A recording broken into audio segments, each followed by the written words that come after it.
আজি যদি মই কংগ্ৰেছত থাকিলোহেঁতেন মই ধাক্কা দি ষ্টেজৰ পৰা নামাই দিলোহেঁতেন।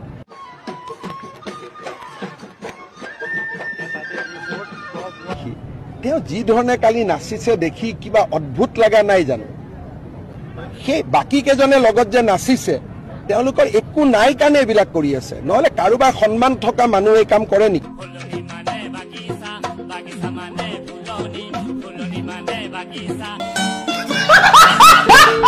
হিমন্ত বিশ্ব শৰ্মালৈ কি আহ্বান জনাম? মামা হয় তেওঁ সকলোৰে। আমাৰ মামা নহয়, সি বেইমান।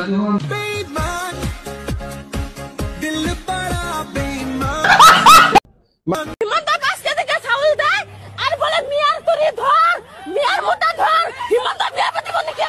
হিমন্ত বিয়া পাতিব? মাদাৰ চত হিমন্ত তিৰিটো আমাৰ মোটা বিয়া আছে, চলি মানে ফিট কৰি বলে বায়াক সদায়। মই কংগ্ৰেছৰ ভয় নাখাওঁ, মই মাৰ গাখীৰ খাই জন্ম হৈছো। আৰু মুখ্যমন্ত্ৰীয়ে এনেকে ভাবিব নালাগে আমিও আমুল তাজা খাই পেলাই ডাঙৰ হোৱা নাই। মেখেলা পিন্ধাম মই Hemanta.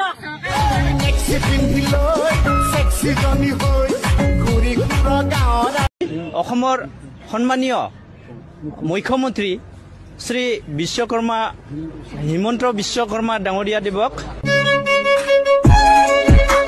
Agrama Mohilari is a partner of us.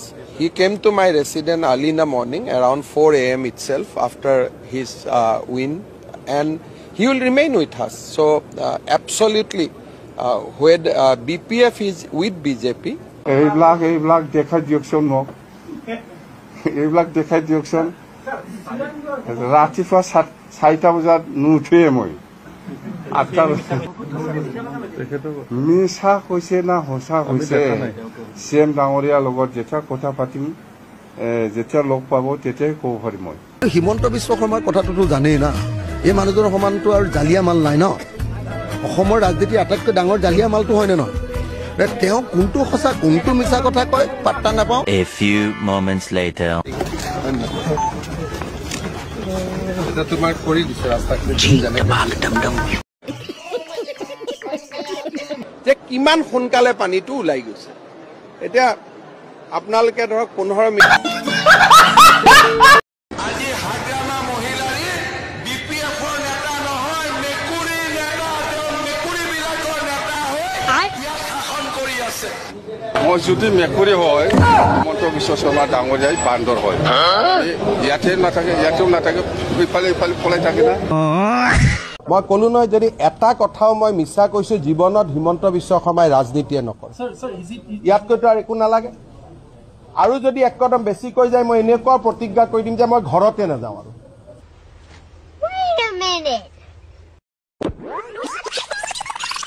Himanta Biswa শৰ্মাই 21 চনৰ পিছত অসমত ৰাজনীতি নকৰে। মোৰ পাবলগীয়া হেৰাবলগীয়া একো নাই। কোনোবাই যদি কয় হিমন্ত বিশ্ব শৰ্মাই কিবা হোৱাৰ সপোন দেখি কৰিছে, এইখন মঞ্চৰ পৰাই কৈছো 21 চনৰ পিছত হিমন্ত বিশ্ব শৰ্মা ৰাজনীতিত থকাৰ প্ৰশ্ন উঠে। कुछ समझे दया? हाँ सर, इसका मतलब है इसका मतलब है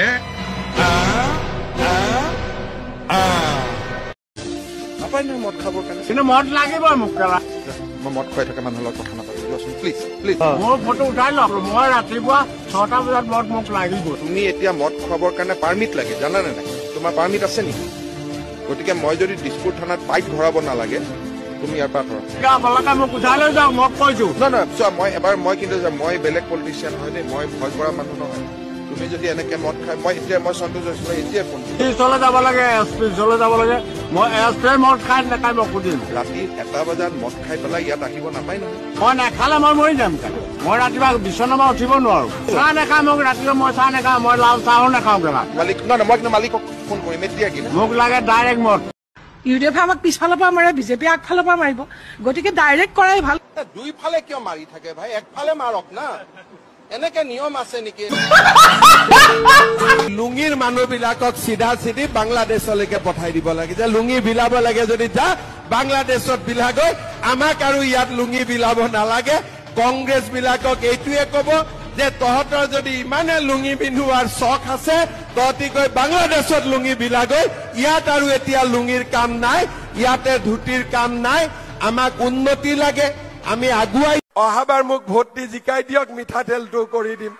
হ'ব 1 নৱেম্বৰৰ পৰা ৰেচন কাৰ্ডত আমি আপোনালোকক দালি, নিমখ আৰু চেনি কম দামত দিয়া আমি আৰম্ভ কৰিম। আমাক মিঠাতেল, এই মচুৰ দালি, চাউল, আলু এইবিলাক নালাগে, স্পষ্ট ভাষাত আমি কৰিব বিচাৰিছো।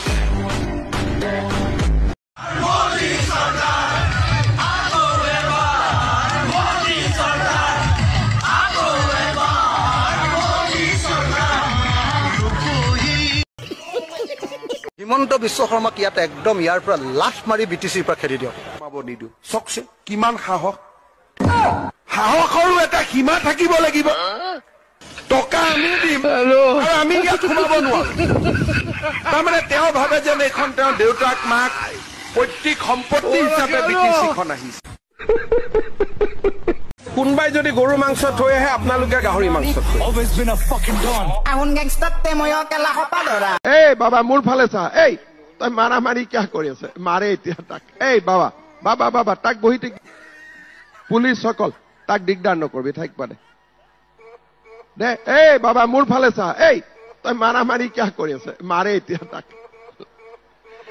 এই লাঠিডাল থ, তাক মোৰ ফালে দেখুৱাই দিয়ক, মোক মোক মোক দে, তাক শান্তি কৰি দে, তেতিয়া সি শান্তিত থাকিব। শান্তি কৰি দে। কাগজখন দিয়ক, কাগজখন লৈ আহ বাবা। হিমন্ত বিশ্ব শৰ্মাই আপোনাক নিমকি গুণ্ডা বুলি ক'লে।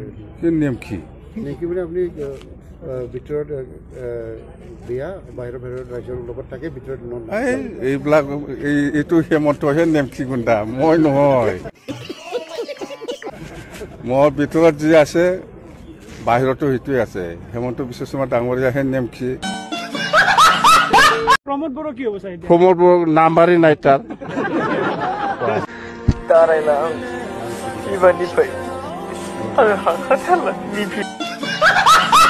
মানুহে বিয়া হৈ ছুইজাৰলেণ্ড যায়, কাশ্মীৰ যায়, মানুহে বিয়া হৈ পেলাই ইংলেণ্ড যায়, আমেৰিকাত যায়।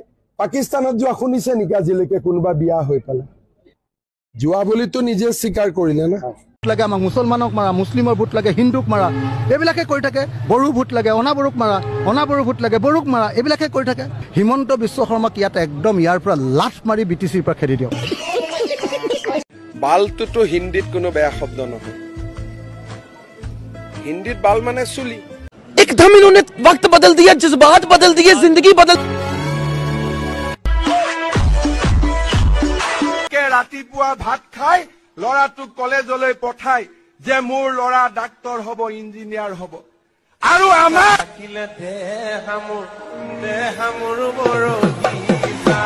মই যদি মুখ্যমন্ত্ৰী হলোহেঁতেন, লগে লগে তেওঁ কমেও মই 27 বাৰমান ফাঁচি দিলোহেঁতেন। তেওঁ যিবিলাক কাম কৰি আছে, 27 বাৰমান ফাঁচি হ'লহেঁতেন মোৰ হাতত পৰিলে হিমন্ত বিশ্ব। যদি নেপালৰ দৰে আন্দোলন হয়, প্ৰথম মানুহে অখিল গগৈ ঘৰটোকে উৰাই দিব। যদি আমাক লাগে অসমৰ ভিতৰত শান্তি, তেতিয়াহ'লে আমাক লাগিব কংগ্ৰেছ পাৰ্টি। কংগ্ৰেছ আহিলে 1,29,000 বিঘা মাটি উচ্ছেদ কৰিছিলো, তেওঁলোকে ঘূৰাই দিব। লগত এটা ইন্দিৰা আৱাস, প্ৰধানমন্ত্ৰী আৱাসৰ ঘৰো বনাই দিব, স্কুলো বনাই দিব। অসমীয়া মানুহে দুধ দানি খাই বহি থাকিব। যদি হাগ্ৰামাই বাথাক এনকাৰেজ কৰে, তাহলে জেলত যাব।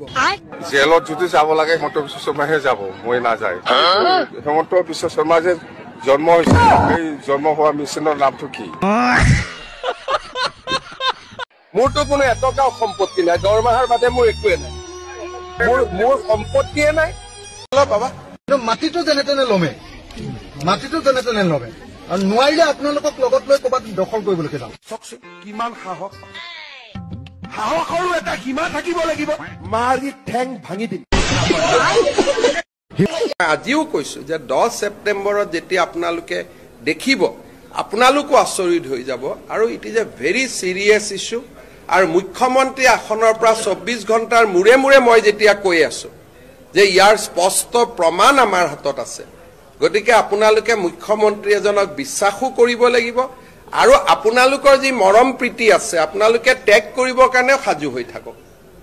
It is a very very serious thing. আজি মই আকৌ এবাৰ কৈছোঁ, মোক কালি আৰু একো নুসুধিব, পৰহি নুসুধিব, চৌথা দিনা নুসুধিব। মই 10 ছেপ্টেম্বৰৰ দিনাখন সাংবাদিক মেলত আপোনালোকক মাতিম, গোটেই কাগজখিনি দেখুৱাম। চলিয়ে শুৰু কৰতে हैं। 10 ছেপ্টেম্বৰ যেনেকৈ কৈছিলোঁ, আজি 10 ছেপ্টেম্বৰ তদন্ত আজি সামৰণিও কৰিম। মই চিনেমা কৰিবৰ কাৰণেতো খোজা নাই, গতিকে ৰিপৰ্টটো পঢ়িব লাগিব। আপোনালোকে চিনেমা এখনৰ অপেক্ষা কৰি আছে, মই তেনেকুৱা চিনেমা কৰিব খোজা নাই। ৰিপৰ্টটো দিব, চৰকাৰে সূক্ষ্মভাৱে ৰিপৰ্টটো পঢ়িব আৰু চৰকাৰে ৰিপৰ্টটো পঢ়ি যি ব্যৱস্থা ল'ব লাগে তাকে ল'ব। ইয়াতে আমি ৰিপৰ্ট এটা দিলে, মই গুৱাহাটীত সাংবাদিকসকলক মাতি ল'লোঁ, তাতে আপোনালোকৰ আগত প্ৰমাণখিনি দিলোঁ, এটা টক শ্ব' হ'ল গধূলি। এই ধৰণৰ পৰিৱেশ এটাৰ কাৰণে আমি তদন্ত কৰা নাই। মোতকৈ পাৱাৰফুল মানুহ এই ভাৰতত কোন আছে? নমস্কাৰ, মই জুবিন গাৰ্গ। হিমন্ত বিশ্ব শৰ্মালৈ কি আহ্বান জনাম? মামা হয় তেওঁ সকলোৰে। আমাৰ মামা নহয়, সি বেইমান, সি এটা শয়তান, সি দক্ত নিচলিয়া, সব মিছা কথা কৈ চৰকাৰ হৈ আৰু এটা কোনো কাম নাই। বিশ্ব হেমন্ত শৰ্মা একদম ডাইৰেক্টলি কওঁ, মই স্পষ্টলৈ কৈ দিম, মই বিশ্ব হেমন্ত বিশ্ব শৰ্মা দালালি। মানে এনেকুৱা কথা হ'ব নোৱাৰেতো যে মানুহ এজন মুখ্যমন্ত্ৰী হলে দায়িত্বশীল হৈ যায়, মন্ত্ৰী হৈ থাকোতে দায়িত্বশীল নহয়। এই মানুহজনে যিমানবাৰ অসমত ৰাজনীতি এৰিম বুলি কৈছে, মই সৰুতে স্কুল যাবলৈ পেট বি হোৱা বুলি ইমানবাৰ মিছা কথা কোৱা নাই। তেওঁ অমুক হাৰিলে নিৰ্বাচন এৰিম, গতিকে দায়িত্বশীল দায়িত্বহীনৰ কথাই নাই। এইটো এটা পলিটিকেল নেৰেটিভ। আপোনালোকে কাজিয়া কৰিছে, আপোনালোকে নেৰেটিভ বনাইছে, আমি গোটেইবোৰ মূৰ্খৰ নিচিনাকে চাই আছো, সেইটোৱে বাস্তৱ। ভিক্টৰ দাস এগৰাকী সহজ সৰল ছোৱালী কেনেকৈ গুৰুল কৰি এই ব্যক্তিজনে পিটিছিলে তাৰ প্ৰতিচ্ছবি এতিয়াও আমাৰ সন্মুখত পৰা আঁতৰি যোৱা নাই। যিদিনাখন এই ব্যক্তিজনে ছোৱালীজনীক গুৰুল কৰি মাৰিছিলে, মই ভাবো সিদিনাখন জুবিনেও কান্দিছিলে। বালৰ ভিডিঅ' কেলা তই হক কেলা অকলে আহিবনে তাক কেলা তই আ বুলি কলো, মই তোক কেলা এতিয়া কেলা একদম দিনে পোহৰে দম দিছো মই তোক। তই আ কেলা 7:30, 8:30, 9:30, 10:30 তোক এইখিনি সময় দিলো, তই আ কেলা। অসমৰ ৰাইজে দেখা পাব আ। বিজেপিটো 1 নম্বৰ চোৰ, কংগ্ৰেছটো 1 নম্বৰ চোৰ, তাতকে আপোনালোক মিডিয়াটো বেছি চোৰ।